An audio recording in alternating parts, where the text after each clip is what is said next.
지명되신 걸 축하를 드립니다. 예, 감사합니다. 오늘 우리 후보자님께서 인사청문회에 임하는 모습을 보면서 참 솔직하게 답변을 하신다.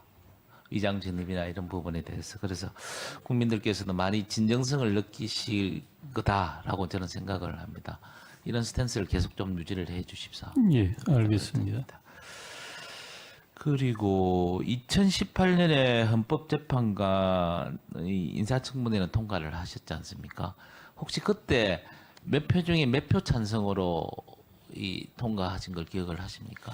표수는 제가 솔직히 기억하지 못합니다. 그때 제가 예. 확인한 바 238표 중에 201표 찬성으로 하셨고, 그다음에 오늘 그 인사 말씀해 보니까 그 헌법재판관 취임을 하면서 사회 통합과 국민의 기본권 보장을 위해서 노력을 하겠다라고 말씀을 하셨습니다.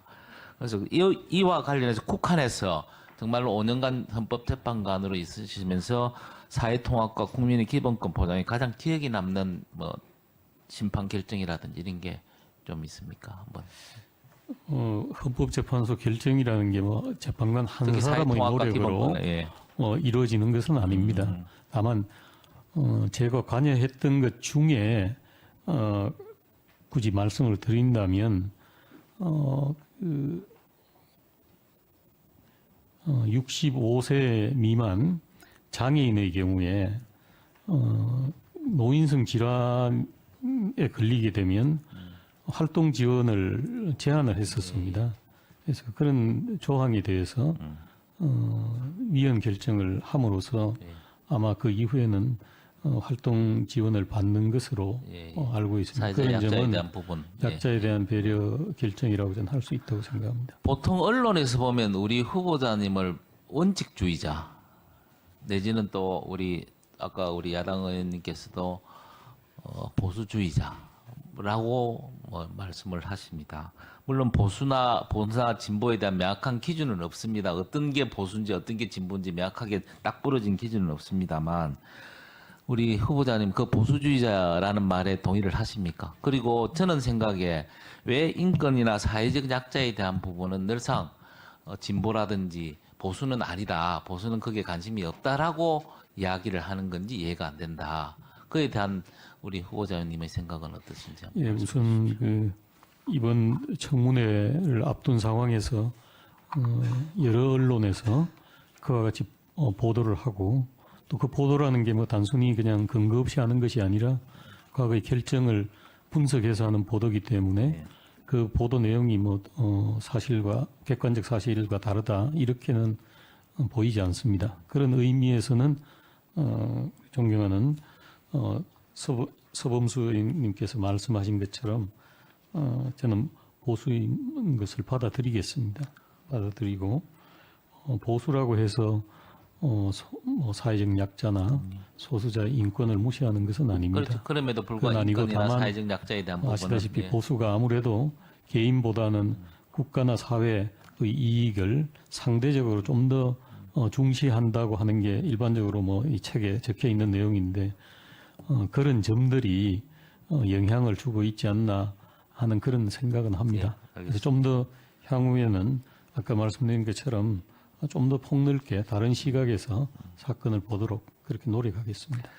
그리고 아까 그 연임 그 임기 관련해서는 이제 남은 12개월 정도만 하는 걸로 알고 있다 하셨거든요. 알고 있다. 예, 저는 그렇게 받아들이고 있습니다. 만약에 헌법재판관이라는 자리가 연임이 가능한 자리지 않습니까? 그 일부 언론에서는 혹시 연임을 지켜서 계속 유지를 할 수도 있지 않느냐라는 이야기들이 있습니다. 예, 그 점은 부분에 대해서는 우리 원론적인 말씀을 드릴 수밖에 없습니다. 제가 뭐 임명권자가 아니기 때문에 예. 제가 그것을 전제로 뭘 말씀드릴 수는 없고 아마 언론 보도를 보니까 연임한 재판관은 있죠. 두세 분 몇 분 계신데 있습니다. 예. 소장은 없다 이런 보도를 보면 있습니다. 예.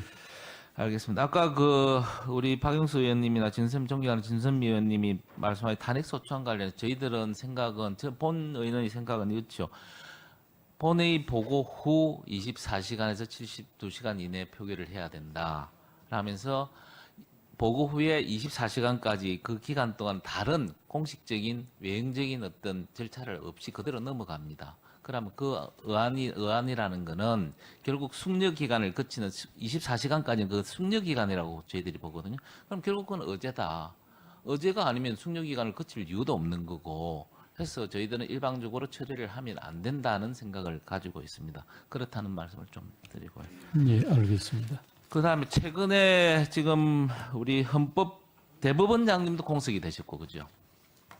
그다음에 헌법재판소장님도 공석이 돼서 양대 수장이 공석이 돼서 상당히 사법부에 대한 어떤 신뢰 부분이라든지 이런 부분들에 대해서 걱정을 많이 하십니다. 특히 이제 헌법기관의 어떤 공석의 한결의 부분이 있지만 그런 어떤 대법원장이라든지 헌법재판소장이 공석이 됨으로 인해서 이 국민들에게 피해가 오는 거 아니냐라는 걱정들을 많이 하시거든요. 거기에 대해서 지금 현재의 상황에 대해서 우리 후보자님이 갖고 계시는 견해를 간단하게 말씀을 좀 해주십시오. 예, 저는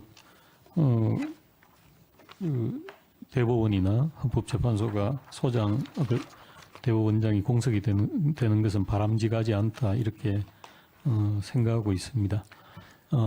헌법재판소의 경우에도 지금 12월 달에 이미 평의가 지금 예정이 한번 되어 빠지니까. 있습니다. 예. 내부적으로는 되어 있고 보통 한 달에 2차례 평의를 하고 또 한 차례 변론을 하고 또 한 차례 선고를 하는 게 일반적인 일정입니다.